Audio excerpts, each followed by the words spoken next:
একজন সদ্য যোগদান করা সাব ইন্সপেক্টর চাকরিতে যোগদান করার পর গার্লফ্রেন্ডকে বিয়ে করবে, সামনে হাজার স্বপ্ন। অন্যদিকে একজন পানিপুরিওয়ালা অসুস্থ ছেলের চিকিৎসার জন্য প্রাণপণ চেষ্টা করে যাচ্ছে। আবার একজন আইপিএস অফিসার তাদের পুরনো বাড়িটি বিক্রি করে বাবাকে নিয়ে নতুন কিছু ভাবছে। কিন্তু একটি রাতের ঘটনায় তাদের সবার জীবন তছনছ হয়ে যায়। কি ঘটেছিল ওই রাতে, কিভাবে ঘটল, আর এরপর কি হতে চলেছে, মুভির শেষ পর্যন্ত আপনার মধ্যে সেই সাসপেন্সই কাজ করবে। Hello friends, this is Plabon and welcome to Plabon world. বলছি 2024 সালে মালায়ালাম ভাষায় মুক্তি পাওয়া murder mystery suspense thriller movie case of কোন্ডানার কথা। মুভির প্রথমে আমাদের শঙ্কর নামে একজন গ্যাংস্টারকে দেখানো হয়। শঙ্করেরই একজন লোক শঙ্করকে গুলি করে মারতে চেয়েছিল, কিন্তু শঙ্কর তাকে হাতে নাতে ধরে এনে মেরে ফেলে। অন্য দৃশ্যে আমাদের রাজু নামে এক ব্যক্তিকে দেখানো হয়। রাজু পেশায় একজন পানিপুরিওয়ালা। রাজুর ছেলে বাসান্ত অসুস্থ, তাই রাজু তাকে গভর্নমেন্ট হসপিটালে নিয়ে এসেছে। এ হচ্ছে ডক্টর সাহানা। সাহানা বাসান্তের সকল রিপোর্ট চেক করে দেখে বাসান্তের হার্ট প্রবলেম রয়েছে। তাই সাহানা রাজুকে বুঝিয়ে বলে যে বাসান্তের যে সমস্যা, সরকারি হসপিটালে তার ট্রিটমেন্ট করা সম্ভব নয়, এজন্য তাদেরকে প্রাইভেট হসপিটালে যেতে হবে। কিন্তু তার জন্য 10 থেকে 12 লক্ষ টাকা খরচ হবে। তবে সাহানা এটাও বলে দেয়, আমার একজন পরিচিত ডক্টর আছে যে মাত্র 5 লাখেই করে দিবে। আমি কথা বলে দিচ্ছি, দেরি না করে দ্রুত তার সাথে দেখা করবেন। সিন চলে যায় রাতে। ইনি হচ্ছেন এএসআই তিয়াগারাজ। তিয়াগারাজ একজন কনস্টেবলকে নিয়ে পেট্রোল ডিউটি করছিল। তখনই হঠাৎ তাদের কারের সামনে এক মহিলা এসে পড়ে। তিয়াগারাজ নেমে এলে মহিলা পাশের বাড়ির দিকে ইশারা করে কিছু বোঝাচ্ছিল। এজন্য তিয়াগারাজ টর্চ হাতে বাড়ির ভিতরে গিয়েই দেখে ফ্লোরে এক ব্যক্তির রক্তাক্ত মরদেহ পড়ে আছে। সাথে সাথে তিয়াগারাজ কন্ট্রোল রুমকে জানিয়ে দেয়। সিন চলে যায় পরবর্তী সকালের থানায়। ইনি হচ্ছেন এসিপি লক্ষ্মী। লক্ষ্মী গত রাতের খুনের বিষয়টি নিয়ে খুবই উদ্বিগ্ন, কারণ এটা নতুন নয়। এর আগেও এখানে সেম প্যাটার্নে আরও কিছু খুন হয়েছে, কিন্তু খুনগুলো কারা, কী জন্য আর কিভাবে করছে কোনো ক্লুই তাদের কাছে নেই। তবে প্রতিটি খুনের বেলাতেই হাতুড়ি দিয়ে পিটিয়ে খুন করা হচ্ছে। শহরে এতগুলো সিরিয়াল কিলিংয়ের ঘটনা, অথচ পুলিশের কাছে কোনো ক্লুই নেই। এই জন্য কমিশনারও লক্ষ্মীকে কল করে দ্রুত কেসগুলোকে সলভ করতে নির্দেশ দিয়ে দেয়। কিন্তু কোনো রকম ক্লু ছাড়া কীভাবে কেস সলভ করবে, লক্ষ্মী এখন তা নিয়েই খুব চিন্তিত। এর মধ্যে থানায় নতুন একজনের পোস্টিং হয়, যার নাম এএসআই উইলসন। ইন্সপেক্টর মহেন্দ্রই এই উইলসনকে এখানে এনেছে। মহেন্দ্র উইলসনকে বলছিল, তোমাকে পোস্টিং করানোর বাকি টাকা কবে দিবে? উইলসন বলে, খুব তাড়াতাড়ি দিয়ে দিব। ভিতরে লক্ষ্মী তখন ভিকটিমের পরিবারকে জিজ্ঞাসাবাদ করছিল। এর মধ্যেই মহেন্দ্র উইলসনের জয়নিং লেটার নিয়ে গেলে লক্ষ্মী উইলসনের সাথে দেখা না করেই সাইন করে দেয় এবং উইলসনকে ডে শিফটে রাখতে বলে।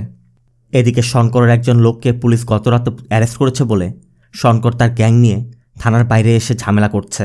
এটা নিয়ে পুলিশের কয়েকজনের সাথে তর্কের এক পর্যায়ে তারা পুলিশকে ছেড় দিচ্ছিল, যা শুনে রাগ সামলাতে না পেরে উইলসন শঙ্করকে থাপ্পড় মেরে বসে, আর সাথে সাথে হট্টগোল বেঁধে যায়। অবশ্য মহেন্দ্র এসে উইলসনকে সেখান থেকে সরিয়ে নিয়ে যায়, আর শঙ্করও তার গ্যাং নিয়ে চলে যায়। তবে শঙ্কর তার লোকদেরকে বলে দেয়, আমার গায়ে হাত দিয়েছে, ওর তথ্য বের কর, ওকে বুঝিয়ে দিব আমি কে। এরপর ডিউটি শেষ করে ফিরলে উইলসনের বাবা জর্জ উইলসনকে বলে যে তুই নিজেকে কি ভাবিস, সব জায়গায় গুন্ডাগিরি? তোর ভাগ্য ভালো সুভাষ মহেন্দ্র স্যারকে কল করে বলেছে, না হলে প্রথম দিনই তোর চাকরি চলে যেত। অবশ্য উইলসন এসব কথা কান না দিয়েই ড্রেস চেঞ্জ করে দ্রুত বাড়ি থেকে বের হয়ে যায়। আর রাতে সুভাষের সাথে দেখা হলে সুভাষ উইলসনকে বোঝায় যে আমরা পুলিশ, আমাদের অনেক কিছু মাথায় রেখে চলতে হয়। এমনিতে মহেন্দ্র স্যারের টাকা এখনও পরিশোধ করতে পারিনি। উইলসন বলে, আমার গাড়িটা বিক্রি হয়ে গেলেই আমি তার টাকা দিয়ে দিব। সিং চলে যায় পরবর্তী দিন। মূলত এসিপি লক্ষ্মী এসআই তিয়াগারাজেরই মেয়ে। লক্ষ্মী ডিউটিতে যাওয়ার আগে তিয়াগারাজকে বলছিল যে বিকেলে বাড়ি দেখাতে সালমান আসবে, তোমার কিছু বলার দরকার নেই, যা বলার আমিই বলবো। মূলত লক্ষ্মী বাড়িটা বিক্রি করতে চায়, কিন্তু তিয়াগারাজ তার হাতে গড়াই বাড়িটি কখনোই বিক্রি করতে চায় না। অন্যদিকে সেই পানিপুরিওয়ালা রাজুকে দেখানো হয়। রাজুর স্ত্রী যমুনা রাজুকে বলছিল, একবার সেটের সাথে কথা বলে দেখো না। তো কথা মতো রাজু সেটকে কল করে এবং ছেলের চিকিৎসার জন্য 5 লাখ টাকা ধার চাইলে সেট বলে, তুমি 2 দিন পর আমার সাথে দেখা করো। আর টাকার ব্যবস্থা হওয়ায় রাজু আর যমুনাও এখন চিন্তামুক্ত। সিন হসপিটালে। ডক্টর সাহানা আবার উইলসনের গার্লফ্রেন্ড। 3 বছর যাবৎ একে অন্যকে ভালোবাসে। সাহানা বহুবার উইলসনকে তার ভাইয়ের সাথে দেখা করতে বলেছে, কিন্তু উইলসন কখনোই দেখা করেনি। এখন আবার সাহানার ভাই তার জন্য পাত্র খুঁজছে। এজন্য যে কোনো মূল্যে সাহানা উইলসনকে তার ভাইয়ের সাথে বিয়ের কথা বলতে বলে। উইলসনও বলে, ঠিক আছে, আমি কালই তোমাদের বাড়িতে গিয়ে তোমার ভাইয়ের সাথে কথা বলবো। অন্যদিকে লক্ষ্মীর কথা মতো সালমান পার্টি নিয়ে বাড়ি দেখাতে এসেছে। তারাই বাড়িটি কিনে বাড়ি ভেঙে এখানে হোটেল বানাতে চায়। পুরো বাড়ি ঘুরে জমি দেখে তাদের পছন্দ হয়ে যায়। এই জন্য সালমান লক্ষ্মীকে কল করে জানালে লক্ষ্মী বলে দেয় তাহলে ওদের একটু অপেক্ষা করতে বলতে হবে, কারণ এ মাসের 18 তারিখের আগে আমরা শিফট করতে পারবো না। সালমান বলে ঠিক আছে তাই হবে। এরপর তারা চলে যায়, কিন্তু নিজ হাতে গড়া বাড়িটি ত্যাগারাজ কিছুতেই বিক্রি করতে চাচ্ছে না। সিন রাতে রাজু বারবার ওই সেটকে কল করে যাচ্ছে, কিন্তু সেটকে পাচ্ছে না।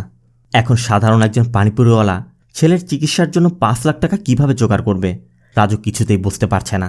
ওই রাতে এক বাড়িতে চোরা খুন হয়, আর খবর পেয়েই লক্ষ্মী ঘটনাস্থলে এলে এসআই রুদ্রা জানায় লোকটা আইটি স্পেশালিস্ট।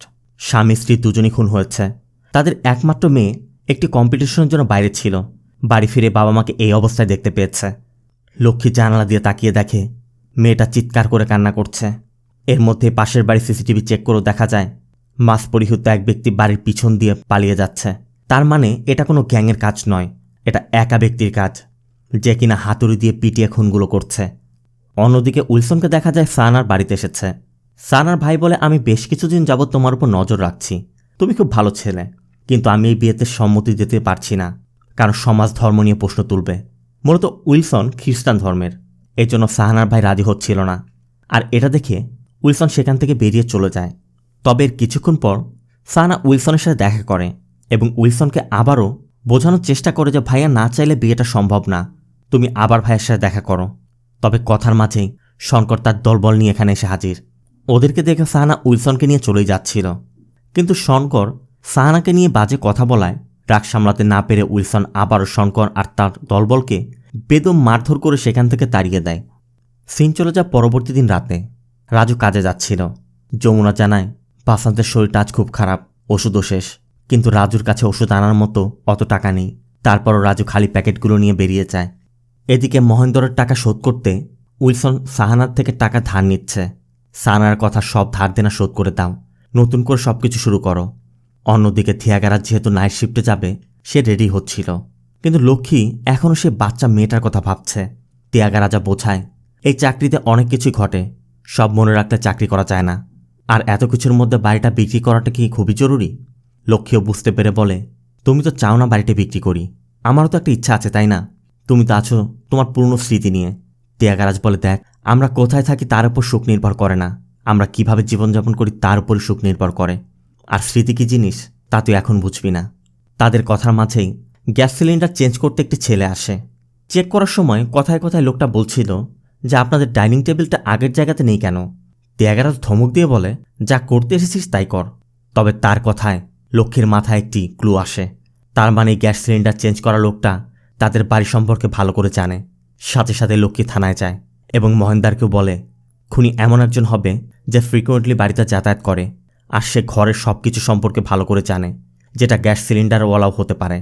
এজন্য যে সকল বাড়িতে খুনগুলো হচ্ছে সবগুলো তথ্য নিয়ে জানা যায় ওই সকল বাড়িতে ধন্য গ্যাস এজেন্সি থেকে সিলিন্ডার ডেলিভারি করা হতো, আর সম্পত্তি বাড়িগুলোতে সিলিন্ডার রিফিলও করা হয়েছিল। অন্যদিকে রাজু ওই শেটের কথা মতো শেটকে কল করলে শেট জানায় আমি তো আজই পুনেতে চলে এসেছি, 20 দিন পর ফিরব, তারপর দেখা করো। তার মানে রাজু শেটের থেকে টাকা পাচ্ছে না। বাড়িতে বাসান্তেরও শরীরটা খুবই খারাপ, বাসান্ত শ্বাস নিতেও পারছে না, চোখ বন্ধ হয়ে গেছে। যমুনাও কিছু বুঝতে না পেরে দ্রুত রাজুকে কল করে। রাজু বলে তুমি চিন্তা করো না, তুমি ওকে নিয়ে আমার দোকানে চলে এসো, আমরা এখান থেকে ওকে হসপিটালে নিয়ে যাব। সাথে সাথে রাজু ডক্টর সাহানাকে কল করে জানালে সাহানাও বলে একদম দেরি না করে দ্রুত ওকে নিয়ে হসপিটালে চলে আসুন। আবার সাহানার থেকে টাকা নিয়ে উইলসন বাড়ি ফিরছিল। তখনই মহেন্দ্র কল করে দ্রুত থানায় যেতে বলে, এই জন্য উইলসন থানায় যাচ্ছিল। এর মধ্যে সামনে একটি বাইক এসে পড়ায় উইলসন পাশে একটি বোর্ডে গিয়ে ধাক্কা দেয়। জায়গাটি ছিল হয়সালা রোড মোড়ে, আর এই মোড়ের পাশেই রাজুর দোকান। তাই রাজু দেখা মাত্র উইলসনকে কার থেকে বের করে তার দোকানে নিয়ে বসায়।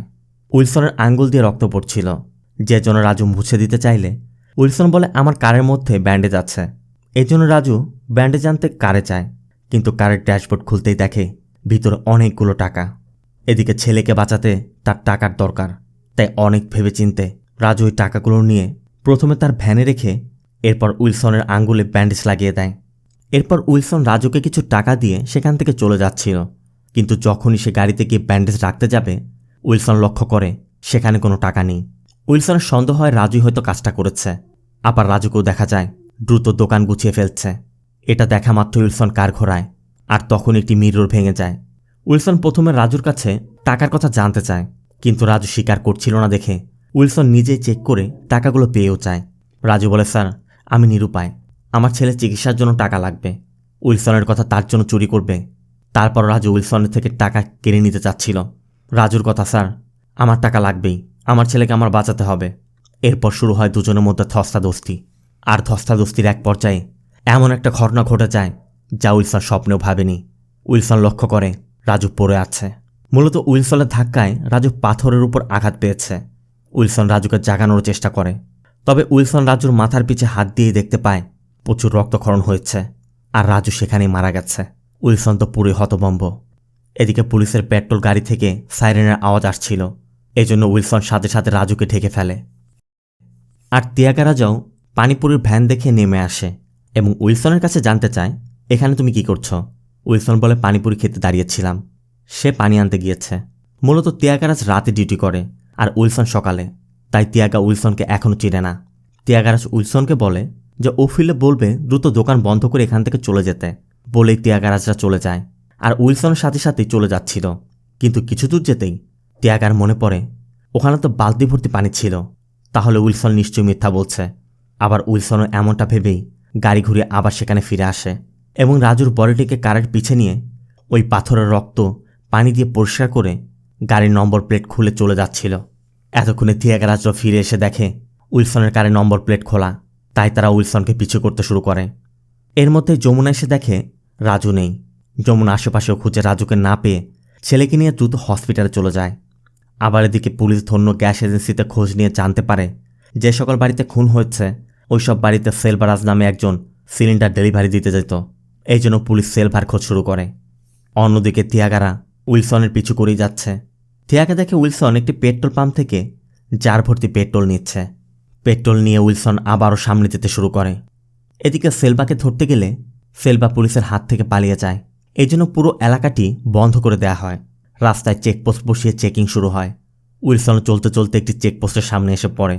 এই জন্য উইলসনের মনের মধ্যে এখন ভয় কাজ করছে, চেক করলেই তো সে ধরা পড়ে যাবে। তবে ঠিক তখনই সুভাষ উইলসনের কারে উঠে যাওয়ায় কারটিকে আর চেক করা ছাড়াই ছেড়ে দেওয়া হয়। মূলত সুভাষ বাড়িতে যাবে, তাই উইলসনকে পেয়ে সে উঠে পড়েছে। তিয়াগারা তখনও তাদের পিছু পিছুই যাচ্ছে। সুভাষ কারের মধ্যে উইলসনের সাথে কথা বলছিল, কিন্তু উইলসন ভয়ে আর চিন্তায় ঘামছে, কেমন যেন উদ্ভট আচরণ করছে। আবার পেট্রোলের গন্ধ পেয়ে সুভাষ পিছে তাকাতেই ওই জারটি দেখে জানতে চায়, এত পেট্রোল দিয়ে তুই কি করবি? উইলসন বলে, বাইকের জন্য। এরপর সুভাষের বাড়ির সামনে এলে সুভাষ উইলসনকে নামিয়ে দুজনই স্মোক করে। উইলসনও বারবার শুধু কারের পিছের দিকে তাকাচ্ছে। আবার তিয়াগারাও বুঝতে পারছে না সুভাষের সাথে সে কি করছে। সিগারেট শেষ করে উইলসন চলে যায়। তবে উইলসন যাওয়া মাত্রই সুভাষ লক্ষ্য করে মাটিতে কিছু পড়েছে। সুভাষ হাত দিতেই দেখে এ তো রক্ত। তার মানে এজন্যই উইলসন ঘামছিল।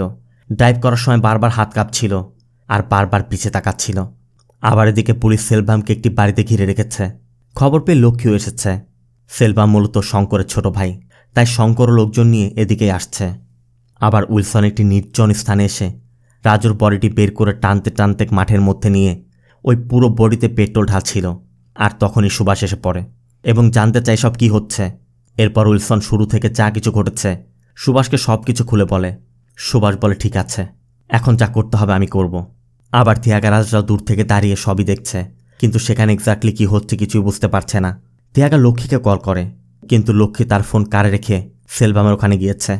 লক্ষ্মী সেলভামকে গান পয়েন্ট করতেই সেলভাম তার সব দোষ স্বীকার করে নেয়, আর সাথে সাথেই লক্ষ্মী সেলভামকে শ্যুট করে দেয় এবং মহেন্দ্রকেও বলে বডি ক্লিয়ার করে সব অফ দ্য রেকর্ড রাখতে, কারণ লক্ষ্মীর চোখে এসব খুনিদের এমনই বিচার হওয়া উচিত।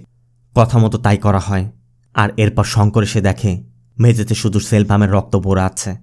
অন্যদিকে যমুনা বাসান্তকে হসপিটালে নিয়ে গেলে ডক্টররা অনেক চেষ্টার পরও বাসান্তকে আর বাঁচাতে পারে না। এদিকে দূর থেকে কিছু বুঝতে না পেরে তিয়াগারাও এগিয়ে এসে রাজুর বডিটি দেখেই বলে, তাহলে এই খুন করেছে। কিন্তু সুভাষ বলে, দেখো তিয়াগারাজ, ও আমার বন্ধু, আমাদেরই ডিপার্টমেন্টের, ভুলবশত খুন হয়ে গেছে। তুমি চাও আমি ব্যাপারটা দেখছি। কিন্তু তিয়াগারাজের কথা, স্যার ক্রাইম তো হয়েছে, অ্যাটলিস্ট স্টেশনে তো জানাতে হবে। সুভাষ বলে, এটা তো তোমার এরিয়া না, তাই না? আর আমাকে তুমি বোঝাতে এসো না। তুমি কিছু দেখোনি, তুমি কিছু জানো না। তবে সুভাষ যতই বলুক না কেন ত্যাগরাজের কথা স্যার আপনি সিনিয়র বলে একজন খুনিকে সাপোর্ট করছেন। ত্যাগরাজ মানতে নারাজ। উইলসনও বোঝানোর চেষ্টা করছে যে সব কিছু অ্যাক্সিডেন্টলি হয়েছে। তারপরও ত্যাগরাজ থানায় কল করতে গেলে সুভাষ বাধা দেওয়ার চেষ্টা করে। এরপর শুরু হয় ধস্তাধস্তি, আর পায়ের আঘাতে পেট্রোল পরে চতুর্দিকে ছড়িয়ে যায়। ধস্তাধস্তির এক পর্যায়ে সুভাষ গান বের করে ত্যাগরাজকে শ্যুট করতে যাচ্ছিল। উইলসনও বাধা দিতে যাবে, তখনই আচমকা গান ফায়ার হয়ে চারিদিকে আগুন লেগে যায়, আর সাথে সাথে সুভাষ, ত্যাগরাজ আর ওই কনস্টেবল তিনজনই সেখানে পুড়ে যায়। উইলসনও এগুলো দেখার পর দ্রুত কার নিয়ে একটি নির্জন স্থানে পার্ক করে বাড়িতে চলে যায়। এদিকে ত্যাগাদের পেট্রোল টিম রেসপন্ড না করায় কারটিকে টেস্ট করে কোনটানার ওই লোকেশনে আসতেই ত্যাগাদের এই অবস্থায় দেখে পুলিশের অন্য একটি টিম দ্রুত হসপিটালে নিয়ে যায়। ত্যাগরাজ তখনও জীবিত ছিল। খবর পেয়ে লক্ষ্মীও এসেছে, তবে কিছু সময় পরই ত্যাগরাজের মৃত্যু হয়। এদিকে ফরেন্সিক টিম কন্ডানার ওই লোকেশনে কাজ করে যাচ্ছে। এর মধ্যে লক্ষ্মীও এসে সবাইকে ফল ইন করে বলে, আজ আমাদের 3 জন কলিগ, যারা কারোর ভাই, কারোর স্বামী, কারোর সন্তান বা কারোর বাবা নির্মমভাবে খুন হয়েছে। যেই খুন করেছে তাকে কোনোভাবে ছেড়ে দেওয়া যাবে না, কারণ এখন এটা প্রফেশনাল না, পার্সোনাল হয়ে গেছে। খুনি যেই হোক এই সময়ের মধ্যে 30 কিলোমিটারের বাইরে যেতে পারবে না। তাই হোস্টেল, রেস্টুরেন্ট, বার, রোড সব জায়গার সিসিটিভি চেক করো, চেকপোস্ট লাগাও। যে কোনো মূল্যে খুনিকে আমার চাই। কিন্তু লক্ষ্মী তো জানে না খুনি তারই সামনে ইউনিফর্ম পরে দাঁড়িয়ে আছে। আবার অন্যদিকে ছোট ভাইয়ের চিতা ঠান্ডা হওয়ার আগেই শঙ্কর লক্ষ্মীর মৃত্যু দেখতে চায়। এই জন্য সে প্রিপারেশন নিচ্ছে। লক্ষ্মী লোকেশন থেকে থানায় ফেরার পর এসআই রঘু জানায় ত্যাগরাজ স্যার একটি মেরুন কারকে ফলো করছিল। এই জন্য ওই মেরুন কারকে ক্লু ধরে তদন্ত শুরু করা হয়। কোনটানা যেতে এখান থেকে 3টি রোড আছে, তবে মোবাইল ফোন লোকেশন বলছে তারা হয়সালা রোড নিয়েছিল। এই জন্য হয়সালা রোড থেকে শুরু করা হয়। এদিকে হয়সালা রোডের পাশে যে সকল হোটেল, লজে সিসিটিভি আছে, উইলসন সেগুলো সিসিটিভি চেক করতে শুরু করে। উইলসন খেয়াল করে সিসিটিভিতে তাকে স্পষ্ট দেখা যাচ্ছে। এর মধ্যে লোকাল থানার এসআই প্রভু ফুটেজ কালেক্ট করতে এসে জানতে পারে তার আগেই একজন এখানে এসেছে। তবে প্রভু সিসিটিভি রুমে গিয়েই দেখতে পায় তার আসার আগে সিসিটিভির হার্ড ডিস্ক নিয়ে আরেকজন চলে গেছে। এই জন্য প্রভু আরেকজন এএসআইকেও কল করে জানতে চায় সে এসেছিল কিনা, কিন্তু সেও জানায় আমি কোনো সিসিটিভি কালেক্ট করিনি। তাহলে কে এসেছিল? অন্যদিকে লক্ষ্মী হয়সালা রোড দিয়ে যাওয়ার সময় রাস্তার পাশে উইলসনের কারের ওই ভাঙা লুকিং গ্লাসটি দেখতে পায়, আর স্পট দেখে সে বুঝতে পারে এখানে কোনো অ্যাক্সিডেন্ট হয়েছিল। এরপর চোখে পড়ে পাশে রাজুর পানিপুরির স্টলের দিকে। লক্ষ্মী আশেপাশে ভালো করে খেয়াল করে, কোথাও কেউ নেই। তবে পাশে একটি পাথরের উপর পড়ে থাকা পাতায় রক্তের দাগ দেখে লক্ষ্মীর মনে পড়ে কোনটানাতে ফরেন্সিক এক্সপার্ট বলেছিল যে বডিটি শনাক্ত করা যায়নি, দেখে মনে হচ্ছে মাথায় আঘাত পেয়ে আগেই তার মৃত্যু হয়েছিল। তার মানে এটাই সেই স্পট হতে পারে। এই জন্য লক্ষ্মী মহেন্দরকে বলে খোঁজ করো কোন কারের বা পাশের লুকিং গ্লাস নেই, সাথে একটি হেডলাইটও নষ্ট, আর ওই কারই আমাদের মেইন লিড হবে। এই রোড থেকে কন্ডানা পর্যন্ত 100 মিটার রেডিয়াসের মধ্যে সব কিছু চেক করো, আর ফরেন্সিক টিমকেও এখানে ডাকো। মনে হচ্ছে এখানেই ফার্স্ট ক্রাইম হয়েছে। এদিকে প্রভু যেখানেই ফুটেজ কালেক্ট করতে যাচ্ছে তারাই বলছে আপনার আগেই আপনাদের ডিপার্টমেন্টের একজন ফুটেজ নিয়ে গেছে। এই জন্য প্রভু লক্ষ্মীকেও বিষয়টি জানিয়ে দেয় যে কিছু তো একটা হচ্ছে যা সে বুঝতে পারছে না। বাকি ছিল পোস্টমর্টেম। এর জন্য উইলসন ইচ্ছাপূর্বক ওই এসআইয়ের বাড়িতে ঢিল ছুঁড়ে, আর ভয় পেয়ে ওই এসআইয়ের স্ত্রী এসআইকে কল করে জানালে এসআই দ্রুত কন্ট্রোল রুমকে জানিয়ে দেয়। আর এর মধ্যেই উইলসন মর্চুয়ারিতে গিয়ে ওই এসআইকে বলে যে আপনি বাড়িতে চলে যান, পোস্টমর্টেম রিপোর্ট আমি নিয়ে যাব।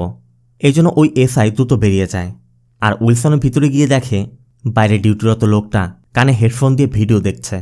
উইলসন একটি কলমদানি ফেলে দেয় এবং সে পরীক্ষা করে বুঝতে পারে যে সে কিছুই শুনছে না। এই জন্য উইলসন তাকে মিথ্যা বলে যে তোমাকে তো ভিতর থেকে ডাকছে, আর শোনা মাত্র সে ভিতরে চলে যায়। এই সুযোগে উইলসন হসপিটালে একটি ব্ল্যাঙ্ক প্যাডে একটি সিল মেরে নিজের কাছে রেখে দেয়। এদিকে এসআই প্রভু ওই পেট্রোল পাম্পে গেলে একটি ফুটেজ পায় এবং থানায় নিয়ে ফুটেজটি পর্যবেক্ষণ করলে দেখা যায় কারের মধ্যে ক্রিস্টিয়ানদের একটি ক্রুসিফিক্স ঝোলানো রয়েছে। তার মানে সে নিশ্চয়ই ক্রিস্টিয়ান, তবে ড্রাইভারের ফেস দেখা যাচ্ছে না। এজন্য কন্ট্রোল রুম থেকে জানিয়ে দেওয়া হয় যে এলার নকল পেট্রোল পাম্পের সিসিটিভিতে কিলারের কার দেখা গেছে। কারের নম্বর প্লেট নেই, একটি মিরর ভাঙা এবং হেডলাইট ভাঙা রয়েছে। পুরো ফোর্স তখন ওই কারের খোঁজে বেরিয়ে পড়ে। এর মধ্যে পোস্টমর্টম হয়ে গেলে উইলসনের রিপোর্ট নিয়ে বেরিয়ে যায়। আর ওই এসআই থানায় ফিরলে লক্ষ্মী পোস্টমর্টমের কথা জানতে চাইলে সেও জানায় পোস্টমর্টম রিপোর্ট উইলসন নিয়ে আসবে। কিন্তু সেটা সব কিছু জানার পর উইলসন আগে কারের কাছে যায় এবং কারের অন্য মিরর, হেডলাইট সব কিছু ভেঙে দেয়। সাথে নম্বর প্লেটটিও লাগিয়ে এমনভাবে রাখে যাতে মনে হয় যে বহুদিন আগে এখানে কারটি রাখা হচ্ছে। এদিকে কোথাও কোনো কার খুঁজে না পেয়ে তারা লক্ষ্মীকেও জানিয়ে দেয় যে কার কোথাও পাওয়া যাচ্ছে না। তবে কাটি 9 ব্লক ক্রসও করে যায়নি। এদিকে হয়সালা রোড মানে রাজুর দোকানের আশেপাশে তল্লাশি করে রাজুর ফোনটি পাওয়া যায়। আর সেই ফোন থেকে যমুনাকে কল করে পুলিশ যমুনাকে হসপিটাল থেকে থানায় নিয়ে আসে। লক্ষ্মী জিজ্ঞাসাবাদ করলে যমুনা জানায়, ফোনটি আমার স্বামী রাজুর, হয়সালা রোডে পানিপুরি বিক্রি করত, বয়স 27, গতরাত থেকে মিসিং। এতে করে লক্ষ্মী স্পষ্টই বুঝতে পারে ওই আনআইডেন্টিফাই বডিটি রাজুরই। কিন্তু অন্যদিকে উইলসন রাজুর পোস্টমর্টম রিপোর্ট এনে খালি প্যাডে উল্টাপাল্টা বয়স, হাইট, ওয়েট সব কিছু বসিয়ে দেয় যাতে বডিটি আইডেন্টিফাই না করা যায়। তবে যমুনা ওই স্পটে পাওয়া রাজুর স্যান্ডেল দেখেই আইডেন্টিফাই করে ফেলেছে। পুলিশের হাতে উইলসনের জামার ছেঁড়া অংশও ছিল, এই জন্য উইলসন তার জামাটিও জ্বালিয়ে স্টেশনে চলে যায়। এদিকে লক্ষ্মী সেলমামকে বলছিল, আমি ঠিক বুঝতে পারছি না কি হচ্ছে। ব্লকে ঢোকার পর কার কোথায় গেল, আবার আমাদের আগেই আমাদের ডিপার্টমেন্টের কেউ একজন সিসিটিভি সরিয়ে ফেলছে। কেউ নিশ্চয় আমাদের খুব কাছে থেকে নজর রাখছে। এর মধ্যে উইলসন রিপোর্ট নিয়ে আসলে ওই এসআই উইলসনকে বলে, তোমার আসার আগেই আমি ভিকটিমের ওয়াইফের সাথে কথা বলেছি, বাইরে বসে আছে, তুমি ওদের নামিয়ে দিয়ে আসো। তবে এটা শুনে উইলসনের চোখ একদম কপালে। তারপর উইলসন যমুনার কাছে গিয়ে বলে, বডি হ্যান্ডওভার প্রসিডিউরে অনেক সময় লাগবে, চলুন আপনাকে বাড়িতে নামিয়ে দিয়ে আসি। কিন্তু যমুনা শুধু বলে, আমার স্বামী কোনো দিন কারোর খারাপ চায়নি, কারোর কোনো ক্ষতি করেনি। ও তো শুধু আমাদের বাচ্চাকে বাঁচাতে চেষ্টা করছিল। আমার বাচ্চাটাও হসপিটালে মারা গেছে। ওই খুনি শুধু আমার স্বামীকেই না, আমার বাচ্চাটাকেও খুন করেছে। আপনি চিন্তা করবেন না স্যার, আমি বাইরে গিয়ে দাঁড়িয়ে আছি। আপনি শুধু ওই খুনিকে একবার ধরে আনুন, আমি তাকে একবার দেখতে চাই, আর তার কাছে জানতে চাইব সে কেন আমার জীবনটা নষ্ট করে দিল। যমুনার কথা শুনে উইলসন এবার বুঝতে পারছে সে কত বড় ক্ষতি করে ফেলেছে। অন্যদিকে শঙ্কর তার দলবল নিয়ে লক্ষ্মীকে মারতে প্রস্তুতি নিচ্ছে। আবার উইলসনও থানা থেকে হসপিটালে গিয়ে শাহানার সাথে দেখা করে। এত রাতে উইলসনকে দেখে শাহানাও জানতে চাচ্ছিল, বাবার কিছু হয়নি তো, কি হয়েছে আমাকে খুলে বলো। উইলসন তখন কাঁদতে কাঁদতে বলে, আমি জানি না আমি কি করছি, কিন্তু আমি কোনো দিন খারাপ কিছু করতে চাইনি, কাউকে কাঁদাতে চাইনি। কিন্তু উইলসন যা করেছে শাহানাকেও সে তা বলতে পারছে না। এদিকে লক্ষ্মী তার ডেস্কে বসে বসে কিছু একটা ভাবছিল। তখনই সামনে থাকা পোস্টমর্টম রিপোর্টের দিকে চোখ পড়ে। লক্ষ্মী রাজুর পোস্টমর্টম রিপোর্ট নিয়ে দেখে যমুনার তার স্টেটমেন্টের সাথে রিপোর্টের কোনোই মিল নেই। আবার ওই এসআই বলছিল উইলসন রিপোর্ট নিয়ে আসবে, কেউ আবার তাদের আগেই ওই সিসিটিভি ফুটেজগুলো নিয়ে আসছে। আবার সিসিটিভিতে কারে ওই ক্রুসিফিক্স দেখা গিয়েছিল, তার মানে খুনি ক্রিস্টিয়ান। আবার উইলসনও তো ক্রিস্টিয়ান, এই জন্য সন্দেহটা উইলসনের দিকেই যাচ্ছে। লক্ষ্মী উইলসনের ফোন লোকেশন বের করে। এখানেও দেখা যাচ্ছে ত্যাগারাজ উইলসনকে ফলো করছিল, আর কন্ডানাতেও তাদের দুজনের ফোন লোকেশন সেম স্পটেই আছে। এর জন্য লক্ষ্মীর আর বুঝতে বাকি থাকে না উইলসন এসব করছে।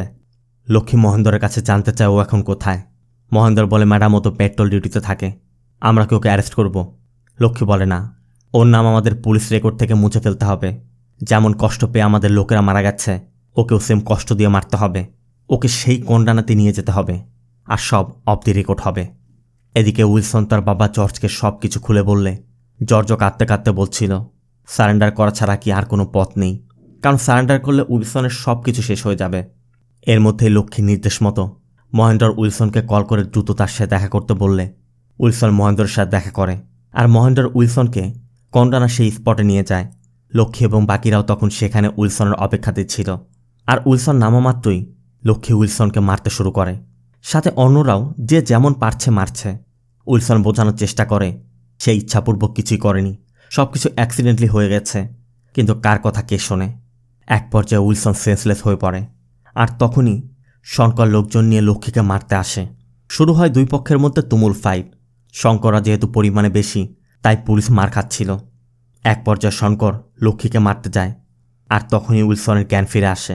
এরপর উইলসন নিজের জীবন বাজি রেখে একে একে সবার সাথে ফাইট করে লক্ষ্মীকে বাঁচায়। লক্ষ্মীও দাঁড়িয়ে দাঁড়িয়ে সবই দেখছে। এরপর উইলসনকে অ্যারেস্ট করা হয়। সিন চলে যায় ঘটনার কয়েকদিন পর। যমুনা তার মেয়েকে নিয়ে রাজুর দোকান খুলছে। লক্ষ্মী ও সালমানকে ডেকে জানিয়ে দেয় এই বাড়িটি সে আর বিক্রি করবে না, কারণ লক্ষ্মী আবার বুঝতে পারছে স্মৃতি কী জিনিস।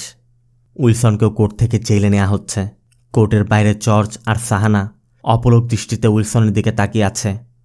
মাত্র একটি রাতের দুর্ঘটনা উইলসনের জীবনটি একদম তছনছ করে দিল। অনেক সময় অপরাধ না করলেও অপরাধকে চাপা দেওয়ার চেষ্টা বা ভাগ্য যদি খারাপ থাকে তাহলে উইলসনের মতোই পরিণতি হতে পারে। মুভিটা আপনার কেমন লাগলো কমেন্টে জানাবেন, আর ভিডিওটি ভালো লাগলে ভিডিওতে লাইক দিয়ে চ্যানেলটিকে সাবস্ক্রাইব করতে একদম ভুল করবেন না। দেখা হবে অন্য কোনো মুভি বা সিরিজের এক্সপ্লেনেশন ভিডিওতে। ততক্ষণ সব ভালো থাকবেন, সুস্থ থাকবেন। আল্লাহ হাফেজ।